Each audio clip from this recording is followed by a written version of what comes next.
अस्सलामुअलैकुम दोस्तों, आज मैं इस लेक्चर में आप सबको एक नए टाइप का क्वेश्चन कराऊंगा जो कि स्टेट ट्रांजिशन डायग्राम से रिलेटेड है। इसमें क्या होता है, आपको इस तरह स्टेट ट्रांजिशन डायग्राम दी गई होती है और आपको इनपुट दी गई होती है और आपने आउटपुट निकालनी होती है। तो ये कोई मुश्किल चीज़ नहीं, जब आप समझेंगे तो आपको समझ है।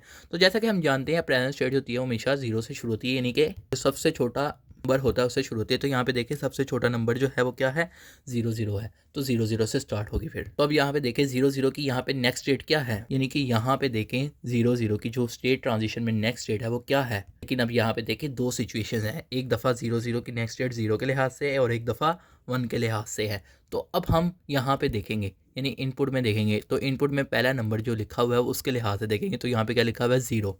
तो मीन्स के यूँ, मीन्स के ये मतलब है कि जीरो जीरो की नेक्स्ट स्टेट क्या होगी जब एक्स जीरो होगा। तो जीरो जीरो की आप नेक्स्ट स्टेट देखें, जीरो वन होगी जब हमारे पास एक्स जीरो होगा। तब हमारे पास देखें वाई क्या है, तो वाई भी जीरो है। तो यहाँ पे हम वाई की वैल्यू लिखेंगे और यहाँ पे आगे नेक्स्ट स्टेट लिखेंगे जो उसकी नेक्स्ट स्टेट है। उसके बाद अब यहाँ पे हम जीरो वन की नेक्स्ट स्टेट देखेंगे और वो देखेंगे अगले वेरिएबल की बिना पे, यानी कि अगले नंबर की बिना पे, यानी कि जब हमारे पास x1 होगा, यानी कि अब दूसरा हमने नंबर देखना है। तो 0 1 की जो नेक्स्ट स्टेट है वो क्या है, जब हमारे पास x1 है तो वो है 1 1 और हमारे पास उस वक्त y क्या है, हमारे पास 0 है। तो यहाँ पे मैंने आउटपुट में y जो है वो लिख दिया और नेक्स्ट स्टेट जो है वो यहाँ पे लिख दी। अब हमने 1 1 की नेक्स्ट स्टेट देखनी है जब हमारे पास x क्या है, x हमारे पास 1 है, क्योंकि अब हमने आगे आगे जाते रहना है और इनपुट के मुताबिक जाना है। तो ये देखें 1 1 की नेक्स्ट स्टेट जो है, जब 1 है x हमारे पास तो वो क्या है, वो 1 1 ही है, क्योंकि ये देखें रिवर्स हो क्या रही है। और तब हमारे पास y क्या है, तो हमारे पास उस वक्त y 1 है। तो हम लिखेंगे 1 1 की नेक्स्ट स्टेट 1 1 होगी और हमारे पास y जो है वो भी 1 होगा। उसके बाद आगे देखें 1 1 की नेक्स्ट स्टेट क्या होगी जब हमारे पास x 0 होगा। तो यहाँ पे देखें ये 1 1 की नेक्स्ट स्टेट है जब हमारे पास x 0 है, तो वो क्या है 0 0, और तब हमारे पास y क्या है, y 1 है हमारे पास। ये मैंने अगली लाइन में लिख दिया तो खैर है, और यहाँ में मैंने y भी लिख दिया, y इधर क्या है 1 है तो 1 लिख दिया। उसके बाद 0 0 की नेक्स्ट स्टेट क्या होगी जब हमारे पास x 1 होगा।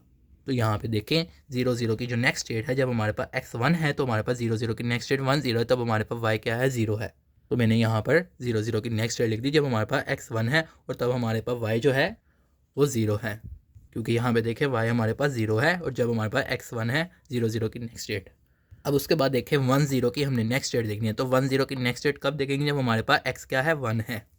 तो 1 0 की हम नेक्स्ट स्टेट देखें जब हमारे पास x 1 है, तो 1 0 की नेक्स्ट स्टेट है 0 1 और तब हमारे पास y क्या है, 1 है। तो यहाँ पर मैंने y 1 लिख दिया और उसकी नेक्स्ट स्टेट लिख दी। उसके बाद हमने 0 1 की नेक्स्ट स्टेट देखनी है जब हमारे पास x 0 है। तो यहाँ पे देखें 0 1 की जो नेक्स्ट स्टेट है वो 1 0 है, जब हमारे पास x 0 है तब हमारे पास y क्या है, 1 है। तो यहाँ पे हम 1 लिखेंगे। मैंने 0 1 की नेक्स्ट स्टेट लिख दी जब हमारे पास x 0 है और तब हमारे पास y 1 है, तो y 1 लिख दिया। उसके बाद अब हम देखें 1 0 की नेक्स्ट स्टेट क्या होगी जब हमारे पास x 1 होगा। तो 1 0 की नेक्स्ट स्टेट देखें जब हमारे पास x 1 है तो वो है 0 1, तब हमारे पास y क्या है, 1 है। अब यहाँ हमारे पास आउटपुट आ गई। तो ये चीज़ आपको लिखने की ज़रूरत नहीं है, इसे समझाने के लिए आप समझने के लिए लिख सकते हैं या प्रैक्टिस के लिए, लेकिन जो मेन चीज़ है वो सिर्फ आउटपुट है। तो इस तरह हमने इनपुट और स्टेट ट्रांजिशन डायग्राम के ज़रिए आउटपुट लिखनी है। उम्मीद है कि आपको यह क्वेश्चन समझ आया होगा। अब आपको जो नेक्स्ट टाइप का एक और डिफरेंट क्वेश्चन आता है वो यूँ आता है कि आपको इस तरह एक्सप्रेशंस दी होती हैं और आपने उनकी बिना पे नेक्स्ट स्टेट और आउटपुट लिखनी होती है। और जैसा कि आपको पता है कि प्रेजेंट स्टेट में 3 वेरिएबल है, तो यहाँ पे फिर हमने 3 बिट वाले नंबर लिखने हैं कि टोटल 8 बनते हैं 0 से लेकर 7 तक। तो यहाँ पे प्रेजेंट स्टेट में सारे तरतीब से लिखेंगे, मीन्स के यूँ। तो यहाँ पर मैंने सारे नंबर तरतीब से प्रेजेंट स्टेट में लिख दिए हैं।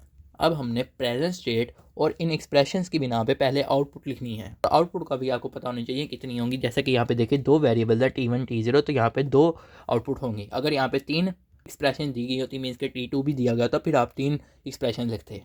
तो जितनी आपको एक्सप्रेशन दी गई हैं उस बिना पे आपने आउटपुट लिखनी है और उसी बिना पे हमने नेक्स्ट स्टेट में और प्रेजेंट स्टेट में वेरिएबल्स लिखने हैं। अब यहाँ पे देखिए जैसा कि यहाँ पे T1 है तो इसका मतलब यहाँ पे प्रेजेंट स्टेट और नेक्स्ट स्टेट में Q1 आएगा। इसी तरह T0 है तो इसका मतलब Q0 और Q0 आएगा। और जैसा कि यहाँ पे एक्सप्रेशन में x भी एक नया वेरिएबल है तो वो भी आएगा। ये चीज़ें तो बहुत ईजी हैं। अब हम एक्सप्रेशन की बिना पे कैसे आउटपुट लिखेंगे, तो ये देखें एक्सप्रेशन T1 में क्या लिखा हुआ है, x XOR Q0। मैंने आपको बताया था कि इसका मतलब सिंपली यही होता है कि हमने वो 2 नंबर्स को आपस में प्लस कर दें। तो अब यहाँ पे देखें उसने किसका रिलेशन बताया है, T1 में x और Q0 का। तो मीन्स के इस वाले को और इस वाले नंबर को, इस वाली और इस बिट को हमने आपस में प्लस करना है और वो किस में लिखना है, T1 में लिखना है। तो यहाँ पे देखें 0 + 0, क्योंकि ये 2 नंबर दिए हुए हैं x और Q0 दिया, तो 0 + 0 तो 0। तो यहाँ पे इसी तरह 0 + 1 1, इसी तरह 0 + 0 0, 0 + 1 1 एंड सो ऑन। और जैसा कि आप जानते हैं कि 1+1 जो होता है वो 0 होता है, क्योंकि 1 कैरी में चला जाता है और कैरी को हम इग्नोर करते हैं। इसी तरह हम T0 में वो लिखेंगे नंबर जो उसने एक्सप्रेशन में, तो T0 में उसने क्या कहा है 1 है, तो इसका मतलब यही है कि हर एक जगह T0 वाले सेक्शन में 1 1 आ जाएगा। अब हमने आउटपुट भी लिख ली, लेकिन अब हमने नेक्स्ट स्टेट लिखनी है, तो वो कैसे लिखेंगे?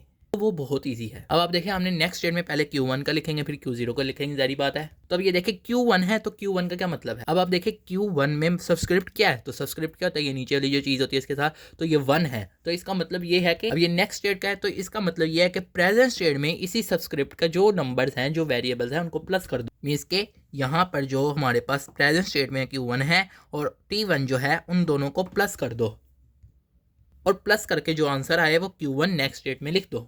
मीन्स के यूँ, यानी कि यहाँ पे 0 + 0 0, 0 + 1 1, 1 + 0 1, 1 + 1 0, तो यूँ लिख दिए यहाँ पर। इसी तरह नेक्स्ट स्टेट का Q0 में हम जो प्रेजेंट स्टेट में Q0 पड़ा है और जो आउटपुट में T0 पड़ा है, उन दोनों को प्लस कर देंगे, तो 0 + 1 1, 1 + 0 0, सॉरी 1 + 1 0, तो यहाँ पर लिखेंगे एंड सो ऑन। तो यहाँ पर यूँ लिख दिया। मुझे उम्मीद है कि आपको ये क्वेश्चन समझ आया होगा। आप सब दोस्तों का लेक्चर सुनेगा। शुक्रिया।